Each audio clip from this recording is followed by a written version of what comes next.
क्योंकि इस समय देश के अंदर अगर रेस्टोरेंट्स बाधित होते हैं तो बहुत सी आवश्यक सेवाएं बाधित हो जाएंगी।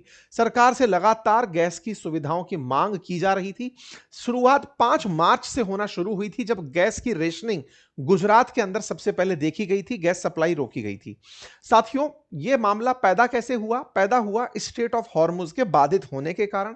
स्ट्रेट ऑफ हॉर्मुज, जिस पर ईरान ने लगभग चोक लगा रखा है, वहां से होकर कतर की गैस भारत में आती थी। कतर के कतर के ऊपर जिस तरह के हमले हुए, स्ट्रेट ऑफ हॉर्मुज का और बाधित होना शुरू हुआ, तो जो एलएनजी है, लिक्विफाइड नेचुरल गैस, जो इस रास्ते से भारत तक पहुंचती थी, उसको कतर ने भेजना रोक दिया कि भाई अगर इधर से भेजेंगे तो कहीं ना कहीं कोई और आपदा होगी। अमेरिका लगातार गिना रहा है कि हमने 50 जहाज डुबो दिए। उधर की तरफ ईरान अपनी तरफ से उस रास्ते से निकलने वालों को रोक कर बैठा है, ताकि लोगों में ये जो पैनिक है ये पता चले। आज भारत को जो गैस सिलेंडर्स की किल्लत हो रही है, इसका मतलब यह है कि मिडिल ईस्ट में जो वेस्ट एशिया के अंदर स्थिति उत्पन्न हुई है, वो वेस्ट एशिया की स्थिति आपको भी पता चले कि यह युद्ध आप तक आ गया है। वहीं जो यूरोपियन कंट्रीज हैं, उन्हें यह पता चले कि जब इस देश के लोग परेशान हैं, तो ओवरऑल दुनिया के अंदर तेल और गैस की कीमतें बढ़ने लगेंगी। और तेल और गैस की कीमतें जैसे जैसे बढ़ने लगेंगी, उनके बाजार में भी ऑयल की आपूर्ति और गैस की आपूर्ति बाधित होगी। तो केवल यह ना सोचा जाए कि 20% ऑयल गैस बाधित हुआ है, वर्ल्ड में इस 20% के उपभोक्ता कहीं और से माल खरीदने लगेंगे, तो ओवरऑल प्राइस हाइक होंगी। यही कारण है कि रशिया की तरफ से, पुतिन की तरफ से अब यूरोप को दी जा रही जो भी रोक करके थोड़ी बहुत सप्लाई थी, उसे भी बाधित किया जा रहा है। वो कह रहा है बेटा अब मैं भी नहीं दे रहा। इधर ईरान चौक लगा के बैठ गया, उधर रशिया चौक लगाकर बैठ गया। अमेरिका को पछाड़ने के लिए एक अलग शतरंज की गोटी सी खेली जा रही है। खैर, इस बीच में कतर का जब गैस आना बाधित हुआ, जिससे कि भारत बड़ी मात्रा में गैस मंगाता है, भारत 12 मीट्रिक टन जो है यहां से गैस मंगाता है, उसका आना बाधित हुआ तो फिर हमारे यहां पर जो सरकारी कंपनी है, उनसे कहा गया कि भाई आप अपनी रिफाइनरी से एलपीजी प्रोडक्शन तेज करिए। रिफाइनरी प्रोडक्शन, जो एलपीजी प्रोडक्शन है, उसमें सबसे पहले घरेलू गैस की आपूर्ति को सुनिश्चित किया गया कि कल को अगर हाउस होल्ड परेशान होने लगे, तो सरकार को विरोध का सामना करना पड़ सकता है, पब्लिक अनरेस्ट पैदा हो सकता है। सरकार ने इसी को ध्यान में रखते हुए कुछ तत्काल प्रभाव से मेजर्स लेने शुरू किए। लेकिन इस बीच में हुआ ये कि कहीं ना कहीं गैस सिलेंडर जो घर में यूज हो रहे हैं, उनका भी कमर्शियल यूज हो सकता है। बहुत बार ऐसा देखा गया है कि घर के सिलेंडर को भी रेस्टोरेंट्स में यूज करते हुए देखा गया, तो फिर उनके ऊपर एक्शन सरकार लेती है। एक्शन सरकार लेने के पीछे जो कानून है, वो क्लॉज 3 है LPG regulation supply and distribution order 2000 का, जो प्रोहिबिट करता है होटल, रेस्टोरेंट और सिमिलर कमर्शियल एक्टिविटीज को कि जो 14.2 केजी वाला डोमेस्टिक सिलेंडर है, उसे रेस्टोरेंट में यूज ना किया जा सके। कमर्शियल सिलेंडर 19 किलोग्राम से ऊंचे होते हैं, 19 किलोग्राम या उससे अधिक वजन वाली जो गैस रखते हैं, उनको यूज करने का होता है। अगर कोई डोमेस्टिक सिलेंडर की आपूर्ति देखी गई किसी रेस्टोरेंट में, तो वो एक पनिशेबल ऑफेंस होता है। साथ ही साथ कमर्शियल की कीमतें बढ़ा दी गई। इन सब का कुल मिलाकर जो असर है, वो रेस्टोरेंट सर्विसेज पर पड़ना शुरू हुआ। रेस्टोरेंट सर्विसेज पर पड़ने के चलते ही सरकार ने आपात स्थिति में सारे की सारे जो डिस्ट्रीब्यूटर्स हैं, उनकी मीटिंग बुलाई। सरकार ने अभी हाल ही में इनफॉर्मल इंटरेक्शन किया मीडिया प्रोफेशनल्स के साथ, डिस्कस किया कि कैसे इमरजेंसी हो रहा है फिलहाल जियोपॉलिटिकल सिचुएशंस का, और सरकार ने इस बात को समझाने का भी अपने स्तर पर प्रयास किया। परिणाम स्वरूप एक और आदेश बाहर निकलकर आया कि अब इंटर बुकिंग पीरियड रखा जाएगा डोमेस्टिक एलपीजी सप्लाई के लिए। मतलब मिनिस्ट्री ने अब यह तय किया है कि आपने अगर गैस का सिलेंडर आज मंगाया था घर में, तो अब 25 दिन बाद ही आप दूसरा सिलेंडर मंगा पाएंगे। अभी तक क्या होता था, 48 घंटे में ही आप दूसरा सिलेंडर मंगा पाते थे। तो दिक्कत क्या हो रही है रेस्टोरेंट वालों को कि जो थोड़ी बहुत उम्मीद बची थी कि डोमेस्टिक सिलेंडर तो चलो आपूर्ति करता रहेगा, 48 घंटे में आएगा तो उसी से कहीं और कोई सब्स्टिट्यूट निकाल लेंगे, क्लाउड किचन चला लेंगे, लेकिन वो रास्ता भी अब बंद कर दिया। डोमेस्टिक की सप्लाई भी 25 दिनों तक के लिए रोक दी गई है कि 25 दिन बाद ही आप दूसरा मंगा पाएंगे। और वहीं तीसरी तरफ जो कमर्शियल गैस सप्लाई है, उसको बिना कहे रोका जा रहा है। सप्लाई को 80% तक रोका गया है, मतलब 80% तक उपलब्ध है, 20% भी रुक रहा है। तो उसकी वजह से किल्लत सुनाई दे रही है। पब्लिक में अनाउंसमेंट भले ही ना हो, लेकिन जब कमर्शियल गैस सिलेंडर लेने जा रहे हैं तो उसकी उपलब्धता है ही नहीं। बहुत सी जगह पर ऐसी स्थितियां उत्पन्न हुई हैं कि लोग रिफिल कराने के लिए पहुंचे हैं तो उन्हें हायर प्राइजेस पे करनी पड़ रही हैं, कालाबाजारी लोग शुरू कर रहे हैं। निश्चित ही सरकार उस पर ध्यान दे रही होगी, लेकिन यह अपने आप में एक बड़ी परेशानी बनी। जब बड़ी परेशानी बनी तो सरकार ने एसेंशियल कमोडिटी एक्ट 1955 लागू कर दिया, ईएसए। आज ही ये लागू हुआ है, जिसके अंतर्गत साधारण भाषा में कोई भी व्यक्ति ऐसी ऐसी चीजें जिनकी जरूरत है आम व्यक्ति को, उनकी कालाबाजारी नहीं कर सकता, उनकी स्टॉकिंग नहीं कर सकता। अगर उसने उनका स्टॉक किया तो सरकार उसको एज ए पनिशेबल ऑफेंस मानेगी। अर्थात अगर कोई व्यक्ति यह सोचता है कि मैंने बहुत सारे सिलेंडर्स को अपने यहां रख लिया, अब जरूरत पड़ने पर तब बेचूंगा, डबल प्राइस पर बेचूंगा, ट्रिपल पर बेचूंगा, कोर्सेज एआई पर आ चुके हैं। जाइए, बहुत अल्टीमेट कोर्स है, वर्थ विजिट है, आप जाकर के उसे एक्सेस करिए। और इतना ही नहीं, अपने और साथियों को उसे रिकमेंड करिए, निश्चित ही आप इससे बेनिफिट पाएंगे। बहुत सारे छात्रों की इस पर प्रतिक्रियाएं बहुत ही अल्टीमेट मिल रही हैं। तो ईएसए एक्ट लागू होने के बाद ये एक पनिशेबल ऑफेंस होगा और सरकार इन चीजों पर बहुत तेजी से कार्रवाई करेगी, जिसमें पहली कैटेगरी के अंदर ही घर की रसोई गैस, पीएनजी और सीएनजी, इनकी आपूर्ति को पूरी तरह सुनिश्चित किया गया है। यानी कि आपके घर के अंदर गैस आती रहेगी जो पाइप से आती है, और जो गाड़ियों के लिए मिलने वाली सीएनजी है, इसको बिल्कुल बाधित नहीं होने दिया जाएगा। दूसरी कैटेगरी में जो खाद कारखाने चलते हैं, उन बनाने वाली फैक्ट्रियों को 70% गैस की आपूर्ति की जाएगी। तीसरी कैटेगरी में जो इंडस्ट्रीज आती हैं, उनसे जुड़ी हुई जैसे चाय की फैक्ट्री हैं, उद्योगों को, उनको 80% तक गैस दी जाएगी। और चौथी कैटेगरी के अंदर जो छोटे बिजनेस और होटल आते हैं, उनको 80% गैस दी जाएगी। इसका मतलब गैस की रेशनिंग शुरू हो चुकी है।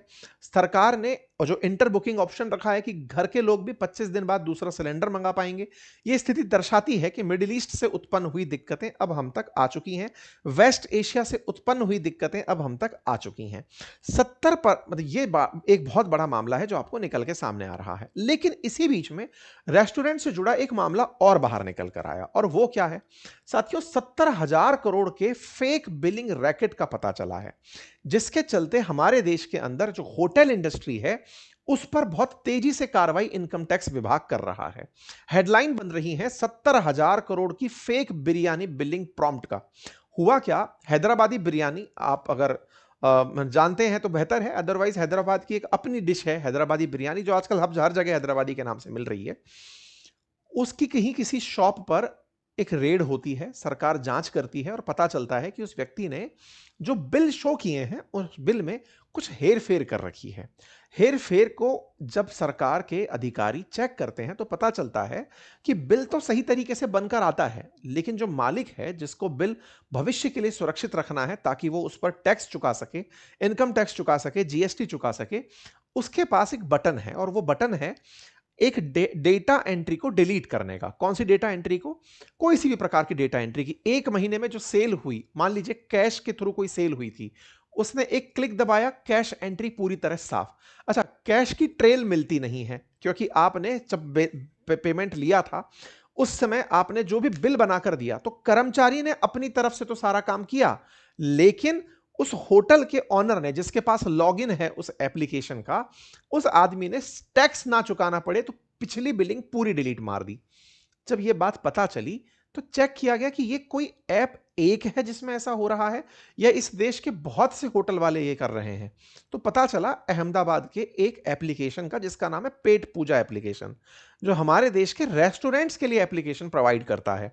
जैसे टीचर्स के लिए एप्लीकेशन प्रोवाइड करने की कुछ संस्थाएं होती हैं, ऐसे ही रेस्टोरेंट के अंदर जब आप बिलिंग देखते हैं तो उसका बिल काटने के लिए एक सॉफ्टवेयर बना हुआ है ऐप के माध्यम से, उस काम को प्रोवाइड करने में, जिसमें देश के बहुत सारे रेस्टोरेंट्स, लगभग लाख सवा लाख रेस्टोरेंट्स हैं जिनका जिक्र मैं आगे करने वाला हूं। तो उस रेस्टोरेंट एप्लीकेशन का पता चलता है, और उस एप्लीकेशन में पता चलता है कि आप अपनी तरफ से जो एंट्री चाहे डिलीट मार सकते हैं।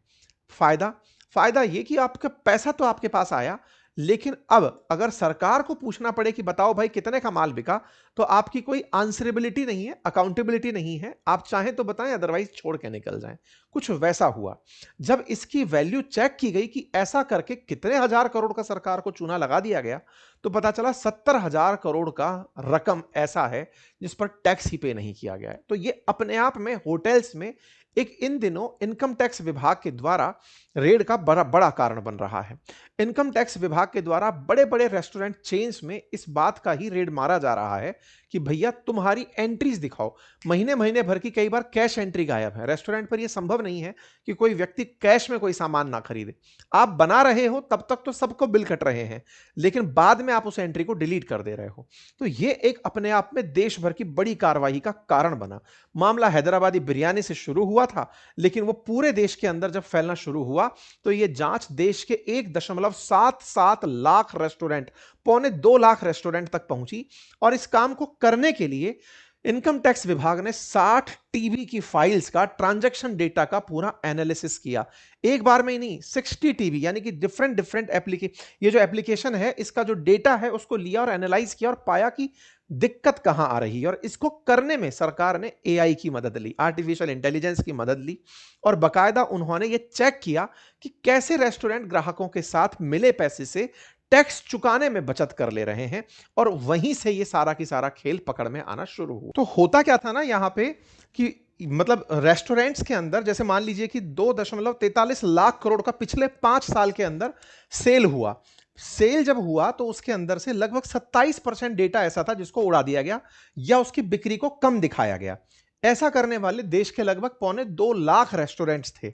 अब वो इनकम टैक्स विभाग की रडार पर हैं। उन्होंने 13,000 करोड़ के डेटा बिल डिलीट किए, लगभग 19,400 करोड़ के पोस्ट बिल मॉडिफिकेशन कर दिए, और रिकॉर्ड के अंदर कम से कम 13 से 14% हिस्सा था जो डिलीट मार दिया या मॉडिफाई कर दिया या किसी तरह से खेल दिया। इस काम को करने में सबसे आगे कर्नाटक, क्योंकि बेंगलोर टेक सिटी है, वो रहा। उसके बाद में तेलंगाना, हैदराबाद, इसके बाद में तमिलनाडु, चेन्नई, ये सब हिट रहे।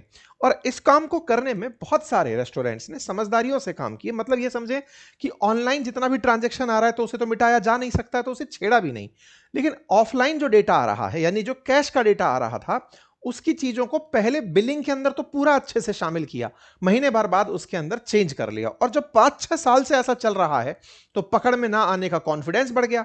तो ऐसा करते करते रेस्टोरेंट्स को इनकम टैक्स की और जीएसटी की देनदारियां कम हो गई। ऐसा करने में उन लोगों ने कुछ ने तो इतनी सिद्धत हासिल कर ली कि पूरी पूरी डेटा एंट्री में दिन का छोड़ो, मामले का छोड़ो, माल ही गायब कर दिया। एक प्रोडक्ट ही नहीं दिखाया। मान लीजिए किसी रेस्टोरेंट के यहाँ पे कोई एक पर्टिकुलर मिठाई है जो खास बिकती है, उसने उस मिठाई की ही एंट्री डिलीट मार दी कि साहब ये तो माल था ही नहीं हमारे यहाँ पे, बनता ही नहीं था हमारे यहाँ पे। अब वही उसका मोस्ट सेल प्रोडक्ट था। मान लीजिए कोई दुकान है, समोसे की दुकान है, कचौड़ियों की दुकान है, समोसा आइटम ही गायब कर दिया, तो पूरा पूरा सेल हमेशा के लिए गायब हो गई। इस तरीके से भी कईयों ने खेला खेला। रेस्टोरेंट आईडी का जब डेटा खंगाला गया तब जाकर के ये सारी कहानी बाहर निकल कर आई कि साहब रेस्टोरेंट्स ने तो 70,000 करोड़ के आसपास की बिक्री इधर उधर कर दी। आंध्र प्रदेश, तेलंगाना मिलाकर 5,141 करोड़ रुपए की बिक्री का मामला निकल कर आया कि इन्होंने घुमा दिया।